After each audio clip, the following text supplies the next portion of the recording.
அனைவருக்கும் வணக்கம். ட்ரேட் பண்ணும்போது தப்பு பண்ணி லாஸ் பண்ணா கூட பரவாயில்ல, நம்ம தப்பே பண்ணல அப்படின்னாலுமே நம்மகிட்ட இருக்க காசெல்லாம் போகிறதுக்கு வாய்ப்பு இருக்கிற ஒரே ஒரு துறை அப்படிங்கிறது ட்ரேடிங்காக தான் இருக்க முடியும்னு நினைக்கிறேன். ஸோ அப்படி தான் வந்து பார்த்தீங்க அப்படின்னா இந்த ஓவர் ட்ரேடர் அப்படிங்கிற இந்த ஐடியில் இருக்கிற ஒரு ட்ரேடர் வந்து பார்த்தீங்கன்னா அவர் தப்பே பண்ணல, ஆனால் ஜெரோதா செஞ்ச ஒரு மிகப்பெரிய சம்பவத்தால் கிட்டத்தட்ட 10 லட்ச ரூபாய்க்கு பக்கமாக லாஸ் பண்ணியிருக்காரு. அவர் என்ன பண்ணார், ஜெரோதா என்ன சம்பவம் பண்ணாங்க, அந்த பணம் அவருக்கு கிடைச்சதா இல்லையா அப்படிங்கிறத பற்றி இந்த வீடியோ முழுமையாக பார்க்க போகிறோம். ஸோ நீங்கள் ஒரு ட்ரேடராக இருக்கீங்க, அதுவும் பிகினராக இருக்கீங்க அப்படின்னா கண்டிப்பாகவே இந்த வீடியோ உங்களுக்கு யூஸ்ஃபுல்லாக இருக்கும். கண்டிப்பாக இந்த வீடியோ முழுமையாக பாருங்கள்.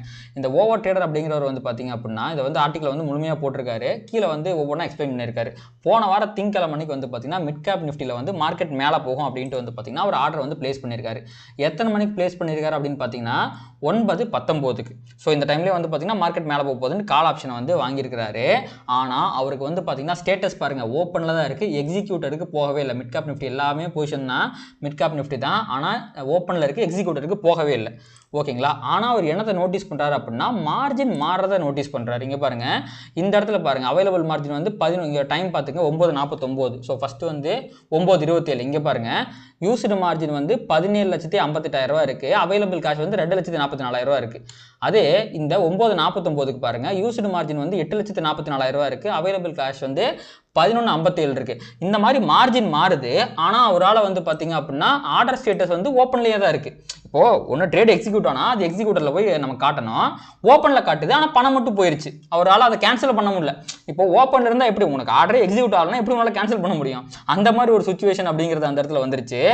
அதனால தான் வந்து பார்த்தீங்கன்னா அவர் வந்து சிக்கிக்கிட்டாரு. ஓகேங்களா? அப்போது இப்போ வந்து என்ன பண்ணுறதுன்னா 10:15க்கு ஜெரோசாட்டிருந்து வந்து பார்த்தீங்கன்னா ஒரு நோட்டீஸ் வருது. என்ன அப்படின்னா ஒரு சின்ன டெக்னிக்கல் எரர் நடந்து போச்சு, நீங்கள் ஆசைப்பட்ட ஆர்டரை நாங்கள் வந்து எக்ஸிக்யூட் பண்ணிட்டோம் அப்படின்னு சொல்லிட்டு அவர் தலையில் ஒரு குண்டு தூக்கி போட்டாங்க. அதாவது அவர் 9:19க்கு ஒரு ஆர்டர் போட்டார் பார்த்தீங்களா, அது அப்பவே எக்ஸிக்யூட் ஆகி தான் இருந்திருக்குது.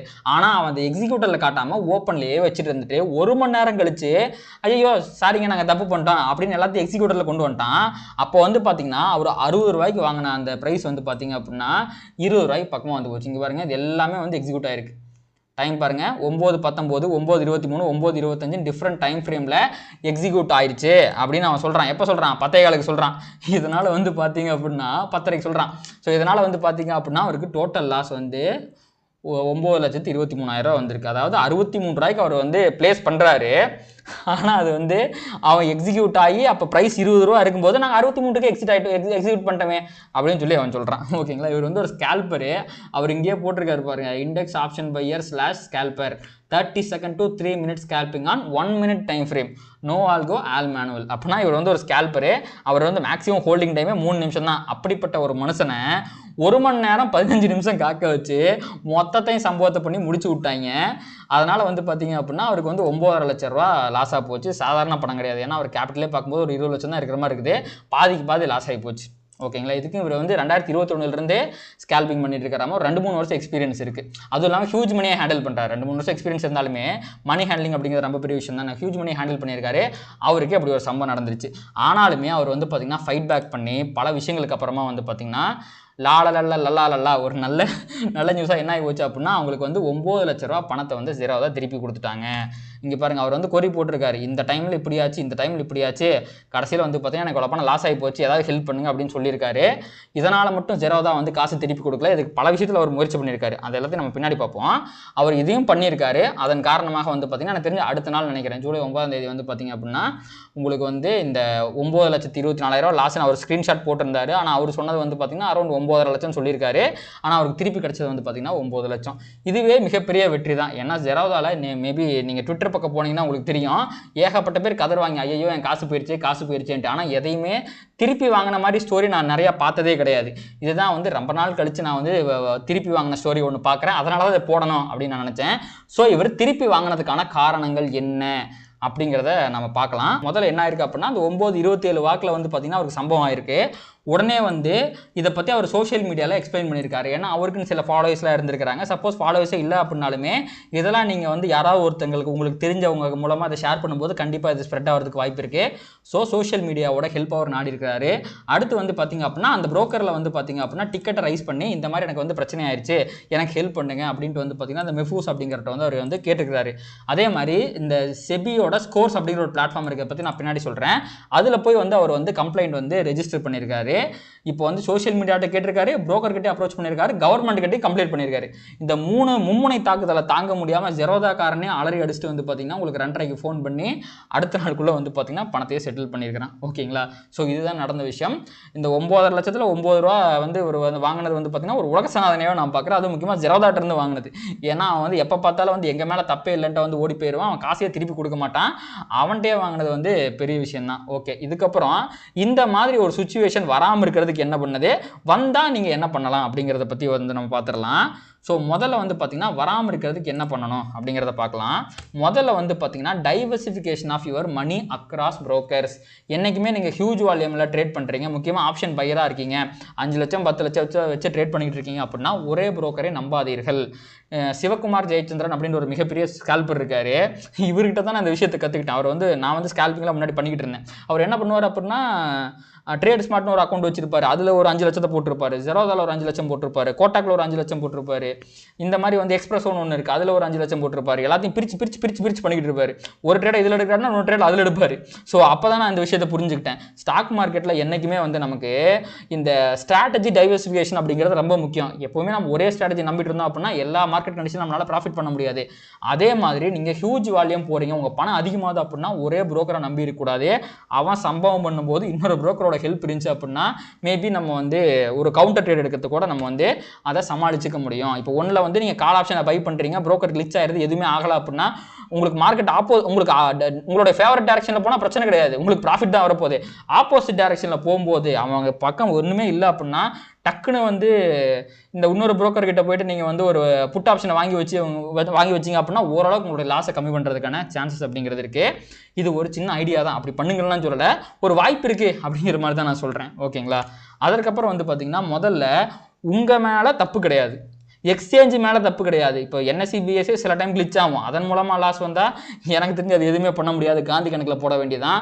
ஆனால் இந்த புரோக்கர் இருக்காங்க பார்த்தீங்களா, அவங்க நமக்கு புரோக்கரேஜ் அப்படிங்கிற வந்து நம்ம சர்வீஸை அவங்க புரோக்கராக இருக்கிறாங்க, நம்ம புரோக்கரேஜ் வந்து அவங்களுக்கு பே பண்ணுறோம், அவங்க நம்ம சர்வீஸ் ப்ரொவைடர்ஸ். அந்த சர்வீஸ் ப்ரொவைடர்ஸ் தப்பு பண்ணா அப்படின்னா அந்த லாஸை மட்டும் என்றைக்குமே நம்ம அக்செப்ட் பண்ணிக்கூடாது. ஃபோன் பண்ணி கட் அண்ட் ரைட்டாக உங்கள் மேலே தான் தப்பு, இதனால தான் லாஸ் வந்துச்சு, அதனால் நீங்கள் இந்த பணத்தை எனக்கு திருப்பி கொடுத்தே ஆகணும் அப்படின்ட்டு அவங்கள்ட்ட நீங்கள் சொல்லிடணும். ஓகேங்களா? ஸோ இந்த தெளிவு உங்களுக்கு முக்கியமாக இருக்கணும். லாஸ் வந்து நம்மனாலேயோ எக்ஸ்சேஞ்சாலேயோ கிடையாது, அந்த புரோக்கர் மேலே தான் தப்பு இருக்குங்கிற பட்சத்தில் அந்த லாஸை அக்செப்ட் பண்ணிக்கவே கூடாது. இப்போ இவருக்குலாம் வந்து பார்த்தீங்கன்னா எனக்கு தெரிஞ்சு ஒரு 50% பக்கமாக காலி ஆயிடுச்சு. அப்போ உங்களோட மென்டாலிட்டி யோசிச்சு பாருங்க, ஐயோ காசு போயிடுச்சு அப்படின்னு தான் யோசிக்க தோணுமே ஒழிய அந்த டைமில் ஃபைட் பேக் பண்ணணுங்கிற எனர்ஜியே நம்மளுக்கு இருக்காது. ஆனால் அந்த எனர்ஜி ரொம்ப முக்கியம், அது இருந்தால் தான் ஃபைட் பேக் பண்ண முடியும். ஸோ என்ன பண்ணணும் அப்படின்னா முதல்ல வந்து பார்த்தீங்கன்னா இந்த புரோக்கர் டெர்மினல் இருக்குது பார்த்தீங்களா, அங்கே வந்து கம்ப்ளைண்ட்டை ரைஸ் செய்ய வேண்டும். அதற்கப்புறம் வந்து பார்த்தீங்க அப்படின்னா ரெண்டாவது முக்கியமான விஷயம், இந்த ஜெரோதாவில் அக்கௌண்ட் வச்சுருந்தீங்க அப்படின்னா முதல்ல அவனை விட்டு வெளியே வாங்க.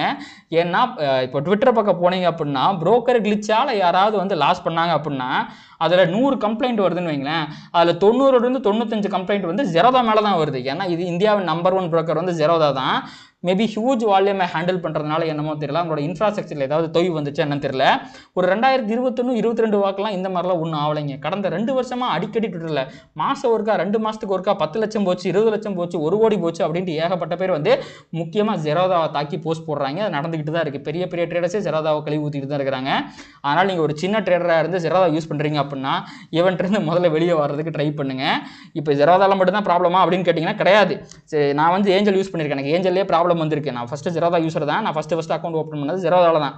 அவனை 2-3 வருஷம் யூஸ் பண்ணிவிட்டு மற்ற புரோக்கர் யூஸ் பண்ணுறதுக்கு எனக்கு வந்து பிடிக்கவே பிடிக்காது. ஏன்னா இன்டர்ஃபேஸ் வந்து அவ்வளோ நல்லா இருக்கும். இருந்தாலும் வந்து நம்ம காசு தானே முக்கியம், யூசர் இன்டர்ஃபேஸ் வச்சுட்டு என்ன பண்ணுறது. அதனால் வந்து பார்த்தீங்கன்னா மற்றவங்களுக்கு சம்பவம் நடக்குது அப்படின்னு தெரிஞ்சோன்னே நான் அதர் புரோக்கர்ஸ்க்கு மூவ் ஆகிட்டேன். ஏஞ்சலில் எனக்கே சம்பவம் நடக்க ஆரம்பிச்சிச்சு 2-3 டைம். அதனால் வந்து பார்த்தீங்க அப்படின்னா நான் வந்து கோட்டாக்கு போயிட்டேன். நான் தன் அப்படிங்கிற புரோக்கரை வந்து ஒரு வருஷமாக யூஸ் பண்ணிக்கிட்டு இருக்கேன், 1 வருஷத்துக்கு மேலேயே. அண்ட் இது வரைக்கும் எனக்கு ஒரு டைம் கூட அவன் சம்பவம் பண்ணதே இல்லை. மேபி என்னோட ஃப்ரீக்வன்சி ஆஃப் ட்ரேடிங் வந்து அதனால் ரொம்ப கம்மியாக இருக்கும். ஏன்னா நான் பொசிஷனல் ட்ரேடிங் தான் பண்ணிக்கிட்டு இருக்கேன். என்னோட இன்ட்ராடேல தான் வந்து பார்த்திங்க அப்படின்னா ஏஞ்சலில் வந்து பிரச்சனை வந்துச்சு. கோட்டாக் நான் யூஸ் பண்ணிக்கிட்டு இருக்கேன், அதில் இது வரைக்கும் எனக்கு பிரச்சனை இல்லை. ஆனால் என்னுடைய அனுபவத்தில் சொல்கிறேன், நிறையா பிரச்சனைகள் ஜெரோதாவில் வந்துக்கிட்டு இருக்கு. சப்போஸ் நீங்கள் ஜெரோதாவில் ட்ரேட் பண்ணுறீங்க அப்படின்னா அட்லீஸ்ட் உங்களுக்கு வந்து ஒரு பேக்கப்னாச்சும் இன்னொரு அக்கௌண்ட்டை வந்து ஓப்பன் பண்ணி வச்சுக்கோங்க. அதுக்கப்புறமா வந்து பார்த்திங்கன்னா இப்படி வந்து சம்பவம் ஆனதுக்கப்புறம் உங்களுக்கு தெரிஞ்ச உங்களுடைய ஒரு மென்டாராக இருக்கலாம், உங்கள் ஃப்ரெண்டாக இருக்கலாம், யாராவது ஃபாலோவர்ஸ் அதிகமாக வச்சுருக்காங்க, அவங்கள்ட்ட ஹெல்ப்பை கேளுங்க. ஏன்னா மேபி நீங்கள் ஒரு ட்ரேடராக இருந்து உங்கள்கிட்ட சோஷியல் மீடியா ஹேண்டெல்லாம் இருந்தால் பிரச்சனை இல்லை. உங்களுக்கு ஒரு 5000-10,000 பேர் ஃபாலோவர்ஸ் இருந்தால் கூட இந்த நியூஸை வந்து ஈஸியாக ஸ்ப்ரெட் பண்ணி விட்டுடலாம். அப்படி இல்லை அப்படின்னா நீங்கள் வந்து வேறு ஒருத்தங்கள்ட்ட ஹெல்ப் கேட்கலாம். இருந்துச்சுன்னா நீங்களே வந்து சோஷியல் மீடியாவில் இந்த மாதிரி பிரச்சனை ஆயிடுச்சு அப்படிங்கிற நியூஸை ஸ்ப்ரெட் பண்ணலாம். அண்ட் இந்த செபி ஸ்கோரிங் சிஸ்டம்னு ஒன்று இருக்குது, ஸ்கோர் சிஸ்டம்னு ஒன்று இருக்குது. அந்த ஒரு கம்ப்ளைண்ட் போர்ட்டலுங்க அது. இதுதான் அந்த கம்ப்ளைண்ட் போர்ட்டல். இங்கே போயிட்டு நீங்கள் வந்து உங்களுடைய கம்ப்ளைண்ட்டை ரிஜிஸ்டர் பண்ணலாம். இந்த மாதிரி வந்து சம்பவம் ஆயிடுச்சு, இந்த மாதிரி பிரச்சனை ஆயிடுச்சு, இந்த இஷ்யூவை நீங்கள் சால்வ் பண்ணுறதுக்கு எனக்கு ஹெல்ப் பண்ணுங்க அப்படின்ட்டு இங்கே போய் கம்ப்ளைண்ட் ரிஜிஸ்டர் பண்ணலாம். செபி அப்படிங்கிறது அவங்க தான் வந்து ஸ்டாக் மார்க்கெட் ரெகுலேட்டரி போர்டு இந்தியாவில். அப்போ அவங்கள்ட்டே கம்ப்ளைண்ட் ரிஜிஸ்டர் பண்ணும்போது புரோக்கருக்கு அது ஒரு ப்ரெஷரை கிரியேட் பண்ணும். கண்டிப்பாக அந்த நியூஸ் வந்து புரோக்கருக்கு போகும். இந்த மாதிரி உங்கள் மேலே கம்ப்ளைண்ட் வந்திருக்கு, செபி புரோக்கர்கிட்ட கேட்பான். அதனாலே அவங்க வந்து நடவடிக்கை எடுக்கிறதுக்கு வாய்ப்பு இருக்குது. அதனால் நீங்கள் பல வழிகளில் வந்து பார்த்தீங்கன்னா அந்த புரோக்கர் அட்டாக் பண்ணால் மட்டும்தான், புரோக்கரோட தப்பு இருக்கிற பட்சத்தில் நம்மளால் வந்து பணத்தை திரும்பி வாங்குறதுக்கு வாய்ப்பு இருக்குது. அதனால் வந்து முயற்சியை கைவிடாதீர்கள். இந்த மாதிரி சம்பவம் வரக்கூடாதுன்னு முதல்ல வேண்டிக்கிங்க. வந்துருச்சுன்னா இதை ஒரு ரெஃபரன்ஸாக வச்சு, இப்போ அந்த என்னது இந்த விஜய் படம் ஒன்று வருமே, சர்க்கார் படத்தில் வருமே, நம்ம வந்து ஒரு ஓட்டை வந்து சாதகமாக வச்சு ஏகப்பட்ட பேர் ஓட்டு போட போவாங்க, கள்ள ஓட்டு போட்டதுக்கு. அந்த மாதிரி வந்து பார்த்திங்கன்னா இவர் காசு திருப்பி வாங்கியிருக்காரு. அவர் ஒரு மெத்தடை நமக்கு சொல்லி கொடுத்துருக்கிறாரு. அதனால் இந்த மெத்தடை வச்சு சம்பவம் நடக்கும்போது நம்ம பணத்தை திருப்பி வாங்குறதுக்கு இதை வந்து ரெஃபரன்ஸாக யூஸ் பண்ணிக்கலாம். ஸோ கண்டிப்பாக இந்த வீடியோ உங்களுக்கு பிடிச்சிருந்துச்சு அப்படின்னா இந்த வீடியோ லைக் பண்ணுங்கள், கமெண்ட் பண்ணுங்கள், அண்ட் ட்ரேட் பண்ணுற மற்ற நண்பர்களுக்கு ஷேர் பண்ணுங்கள். அது அவங்களுக்கும் உதவிகரமாக இருக்கும். அதே மாதிரி யூடியூப் அல்காரிதம் நம்ம ட்ரிகர் பண்ணி நிறையா பார்வையாளர் நம்ம சேனலை கொண்டு வந்து சேர்க்கறதுக்கு எனக்கும் உதவிகரமாக இருக்கும். மற்றும் ஒரு யூஸ்ஃபுல்லான வீடியோவில் வந்து சந்திக்கிறேன். பாய்.